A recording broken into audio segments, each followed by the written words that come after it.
अब मैं आपको वो कैफ़ियत बताता हूँ कि जब मेरा कुरान के साथ ताल्लुक़ हुआ और साहिब कुरान के साथ सल्लल्लाहु अलैहि वसल्लम, तो मेरी ज़िंदगी में सबसे पहली चीज़ जो ख़त्म हुई थी वो डिप्रेशन था। ये मैं आपको ऑन ओथ कहना चाहता हूँ नौजवानों को भी। मैं इसलिए कुरान लवर हूँ और मैं कई सालों से जहाँ-जहाँ से मैं गुज़रा हूँ, मैं लोगों को कुरान की तरफ दावत दे रहा हूँ। मुझसे निस्बत रखने वाले सब ज़्यादा नहीं तो एक-एक बार बहरहाल तर्जुमे से उन्होंने ज़रूर पढ़ा हुआ है, कोशिश की है इसको समझने की, इसको डिस्कस करने की। ये जो इतना हिस्सा है ला खौफुन अलैहिम वला हुम यहज़नून, इसमें से 2 लफ्ज़ आपने समझने हैं, खौफ और हुज़्न। बाज़ उलमाए कराम के नज़दीक जो मुफस्सिरीन कराम हैं, वो खौफ को फ्यूचरिस्टिक बताते हैं। खौफ की कैफ़ियत जो है वो मुस्तक़बिल में पेश आइंदा किसी वाक़ये की वजह से आपको खौफ लाहक हो जाता है।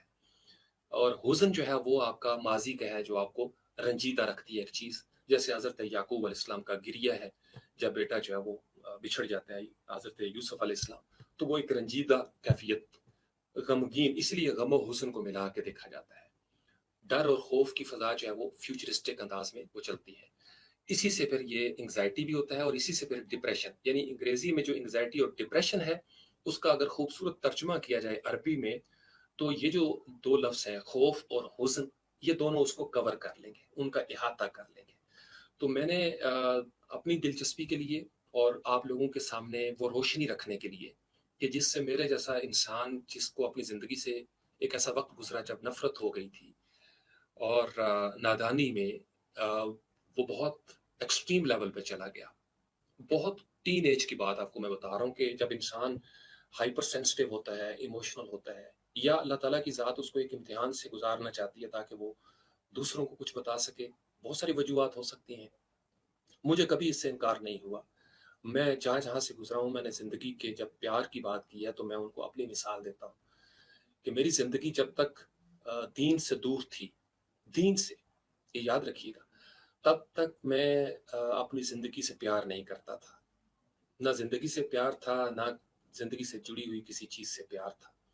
मुझे लगता ये था कि जो मैंने सोचा अगर मेरी सोच के मुताबिक रिज़ल्ट्स नहीं निकले, तो मुझे ज़िंदा रहने का हक नहीं है। ये सादा-सा, मैं ज़्यादा डिटेल में नहीं बताऊँगा, आप बोर हो जाएँगे। कभी फिर मौका मिला तो सिर्फ़ इस एक ख़ास कैफ़ियत पे मैंने चूँकि डायरी पूरी लिखी हुई है, मैं आपको शेयर करूँगा आपके साथ अपनी फीलिंग्स। ये बहुत पहले की, फर्स्ट ईयर बहुत पहले की ये बात आपको बता रहा हूँ। इसलिए मेरी ये जो दूसरी ज़िंदगी है, मैं इसको दूसरा जन्म कहा करता हूँ। ये अ, मैं औफ़ करता हूँ अपने बुज़ुर्गों को ये जो ज़िंदगी है। इसलिए मैं बड़ी ज़िम्मेदारी से इसको गुज़ार रहा हूँ और कोशिश करता हूँ कि मैं लोगों को बता सकूँ कि ज़िंदगी किस कदर खूबसूरत चीज़ है, किस कदर ज़बरदस्त। ये नहीं कि मुश्किलात नहीं आई उसके बाद या आज़माइशें नहीं आईं, पहले से बहुत ज़्यादा आईं। लेकिन अब उन मुश्किलात में एक रोशनी हमेशा रही, जो हमने इससे पहले एक सेशन में डिस्कस किया, युख़रिजुहुम मिनज़्ज़ुलुमाति इलन नूर। जब आप ज़ुल्मतों से नूर की तरफ आ जाते हैं, आपके हाथ में रोशनी आ जाती है, आपके वजूद के हर खुलिये में जब नूर जागज़ी हो जाता है, आपके खुलिये जाग पड़ते हैं, आपके ट्रांसमीटर एक्टिव हो जाते हैं, आपके रिसीवर जो हैं वो एबल हो जाते हैं, डिसेबल नहीं रहते, आपकी डिसेबिलिटीज़ ख़त्म हो जाती हैं, आप इनाम याफ्ता की राह पे चल पड़ते हैं और वो आपकी प्रोटेक्शन करना शुरू कर देते हैं।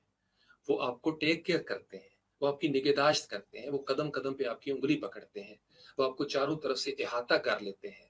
जब वो मोहब्बतें आपको मिलना शुरू हो जाती हैं, तो फिर ज़िंदगी किसी पर्पज़ के साथ आगे बढ़ना शुरू हो जाती है। पर्पज़लेस ज़िंदगियाँ अपने ओन पे फ़ैसला करती हैं और खुदकुशी कर लेती हैं। यानी एक इंसान, हर इंसान ने कुल्लु नफ्सिन ज़ाइक़तुल मौत, हर इंसान ने मौत का ज़ायक़ा चखना है। हर इंसान ने चखना है। कुछ इंसान क्या कहते हैं कि वो अल्लाह के फैसले का इंतज़ार नहीं करते और वो अल्लाह से पहले ही अपने लिए मौत माँग लेते हैं, जबकि वो अभी उन्हें ज़िंदा रखना चाहता है।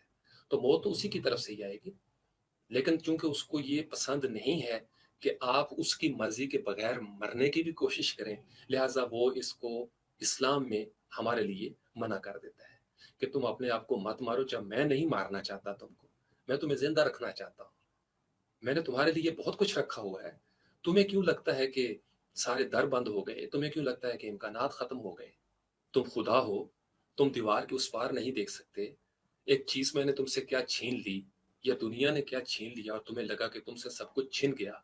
तुम इस कदर बुज़दिल और मायूस हो गए کہ تم نے خود سے ہی فیصلہ کر لیا، تو تم پہلے بھی غلط تھے، تم اپنی غلطیوں کی وجہ سے اس ڈپریشن تک پہنچے ہو، اور اب اسی غلطی کا تم بھگتان بھگتنے لگے ہو۔ اگر تم رک جاؤ، تھوڑا صبر کرو، لا تقنطوا من رحمت اللہ ہو جاؤ، میری رحمت سے اگر تم مایوس نہ ہو تو میں تمہارے دن بدلی کر دوں گا، میں انقلاب لے آؤں گا، میں اسی شر سے تمہارے لیے خیر پیدا کر دوں گا، میں تمہارے گناہوں کو نیکیوں سے بدل دوں گا۔ یہ قرآن کے سارے، یہ جتنے میں نے الفاظ بولے ہیں، یہ سارا قرآن ایک کانسیپٹ ہے، ٹوٹل قرآن کی آیات ہیں جن کا میں ترجمہ کر رہا ہوں اس حوالے سے۔ تو اللہ تعالیٰ کی ذات کو، جو ہم نے، آپ کو یاد ہوگا ایک طویل سیشن کیا تھا کہ ہمارے ہاں ایک کلچر بن گیا بس جی اللہ دی مرضی، نہیں، بہت سارے کام ہم ایسے کرتے ہیں جو اللہ کی ناراضگی والے ہوتے ہیں، اور ان ناراضگی والے کاموں کا نتیجہ پھر جو نکلتا ہے، ہم بڑی ڈٹائی کے ساتھ یہ کہہ دیتے ہیں کہ یہ اللہ کی مرضی ہے۔ اللہ کی مرضی خیر میں ہے، یہ نقطہ اپنے پاس باندھ لیجئے گا۔ اس کی مرضی بقا میں ہے، اس کی مرضی زندگی کے ساتھ ہے، وہ مسکرانے میں اپنی مرضی دیتا ہے، وہ امید کے ساتھ اپنی مرضی کو جوڑتا ہے، وہ پھولوں کی خوشبو کے ساتھ اپنی مرضی کو جوڑتا ہے۔ آلودگی کے ساتھ اس کی مرضی نہیں ہے، آلودگی ناراضگی ہے، مایوسی ناراضگی ہے، ناکامیاں اس کی ناراضگی بن جاتی ہیں۔ اور بعض اوقات یہ بھی ہوتا ہے کہ ایک ناکامی جو ہم ناکامی سمجھتے ہیں وہ عین ممکن ہے ہمارے لیے کامیابی کے راستے کھول رہی ہو۔ تو ہم جب تک، جو میں نے آپ کو کل یا پرسوں ایک سیشن میں بتایا تھا، ایتھیزم میں کیا ہوا، جو لوگ جسم کی سطح پہ زندہ رہتے ہیں ان کا تعلق چونکہ وحی سے نہیں جڑتا، لہٰذا وہ صاحب وحی کے ساتھ بھی نہیں جڑتے، لہٰذا ان کا تعلق اس سورس کے ساتھ جو ڈیوائن سورس ہے، جس کو سائنس آج کے دور میں کامن لنک کہہ رہی ہے، ہائر کانشیس کہہ رہی ہے، چونکہ ان کے ساتھ تعلق ہی نہیں بنتا، لہٰذا وہ اپنے اون پہ زندگی گزارتے ہیں جیسی تیسی۔ فزیکل لیول پہ ڈس آرڈر آ جاتا ہے، سائیکولوجیکل لیول پہ ڈس آرڈر آ جاتا ہے۔ تو پہلے بھی انہوں نے خود سے فیصلے کیے، خود سے، خود اپنے آپ کو بیڈ مینج کیا، جو ریگولیٹ کرنی تھی چیزیں، آرگنائز کرنی تھی، اس کو ڈس آرگنائز کر دیا، وہ چیزیں جہاں پہ آرڈر چاہیے تھا اس کو بگاڑ دیا، جہاں پہ امن چاہیے تھا وہاں پہ فساد پیدا کر دیا، فساد، خرابی پیدا کر دی، چیزوں کو الٹ پلٹ کر دیا، اپنی زندگی کو درہم برہم کر دیا۔ جو چیز جہاں پہ رکھنی تھی، جو کام جس وقت کرنا تھا، جس رشتے کو جتنی اہمیت دینی تھی، وقت کا صحیح استعمال جو کرنا تھا وہ نہیں کیا، تو درہم برہم کا لفظ آتا ہے، الٹ پلٹ ہو جاتی ہے چیزیں۔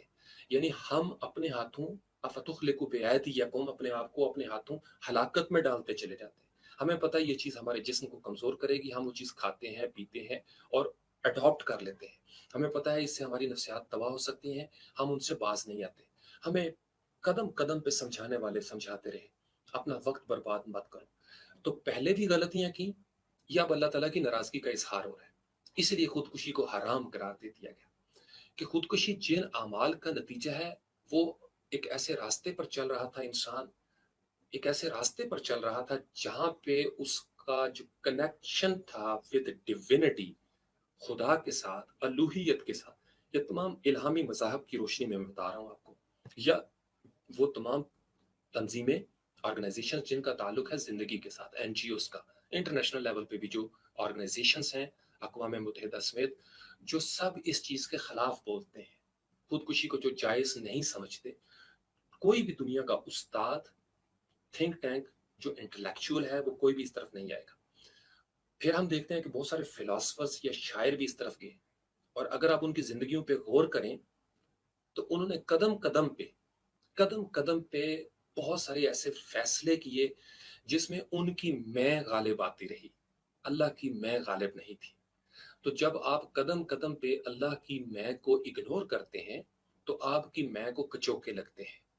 جب آپ کے اوپر اللہ کی میں غالب نہیں آتی تو آپ کی میں خود آپ کے نفس کے اندر مغلوب ہوتی چلی جاتی ہے، اور اسی مغلوبیت کا نتیجہ یہ تھا، کیونکہ آپ نے جو چوائس کی، جو ہم کل پرسوں بات کر رہے تھے، آپ کی چوائس ہی انعام یافتہ نہیں ہے، لہٰذا اب جب آپ گمراہوں کی راہ پر چلیں گے، آپ ایسی کتابیں پڑھیں گے، آپ ایسے لوگوں کے ساتھ اٹھے بیٹھیں گے جن سے منع کیا گیا، آپ ایک ایسا کلام سنیں گے جو آپ کی سماعتوں پہ بوجھ بن سکتا تھا، آپ ایسی سرگرمیوں میں پڑیں گے جو سرگرمیاں آپ کے اندر سے آپ کے حوصلے کو، یقین کو ختم کریں گی، آپ ایسے لوگوں کی صحبت اور سنگت میں رہیں گے جو لوگ آپ کے اندر سے حوصلہ ختم کر دیں گے، جو آپ کو لوٹیں گے، जिस्म की सतह पे, जो आपके जज़्बात को लूटेंगे, जो आपकी नफ्सियात को तबाह व बर्बाद कर देंगे, जो आपकी रूह को ज़रख़रीद ग़ुलाम बना लेंगे और आहिस्ता-आहिस्ता आपको वीक कर देंगे।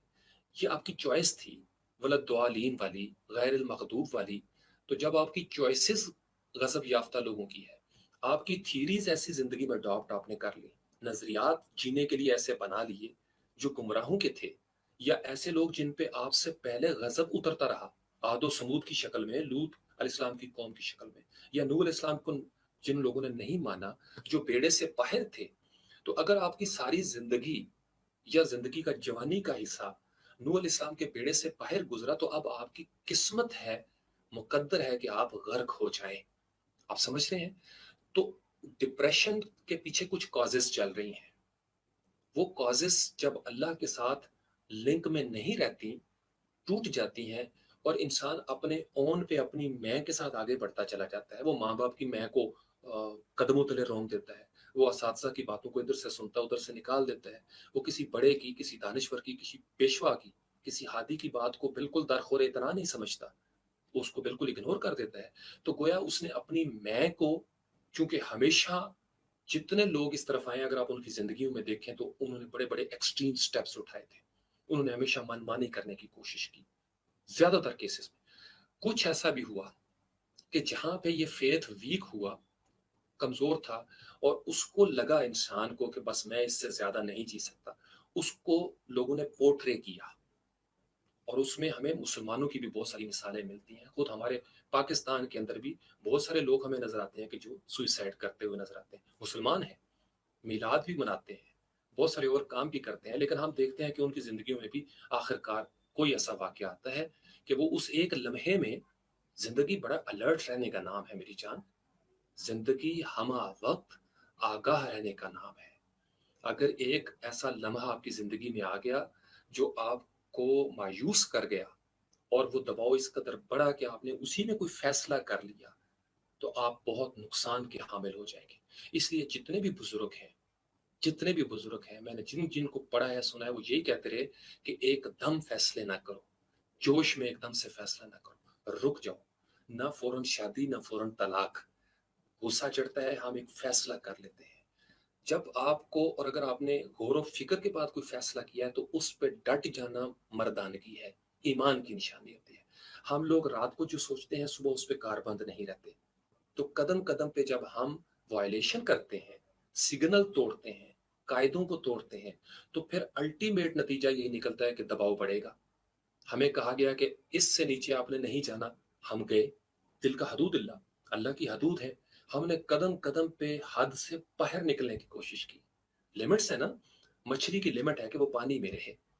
मछली एक ज़रा-सी छलांग मार के रेत पे आ जाए जज़ीरे पे, तो तड़पेगी। माहिए बेआब, तड़पना चाहिए, उसका मुकद्दर है वो तड़पे। वो पानी से क्यों निकली है? या उसको कोई निकाल दे, ये भी होता है। बाज़ औक़ात इंसान को किसी हादसे के नतीजे में भी वो मुश्किलात देखनी पड़ती हैं, जो जिनका वो रवादार नहीं होता। लेकिन वो अल्लाह जो मेहरबान है, ऐन मुमकिन है कि वो आपको इसी वजह से आपकी बहुत सारी खताओं को माफ़ कर दे कि आपके हिस्से में वो मुश्किल आई, जो आपके अपने अमाल की वजह से पैदा करदा नहीं थी। तो किसी और ने अगर आपको फँसा दिया है, तो वो अल्लाह जो करीम है, वो आप पे अपना फ़ज़ल कर देगा और अगर आप पे आखिरत में फ़ज़ल हो गया, तो और क्या चाहिए? आप समझ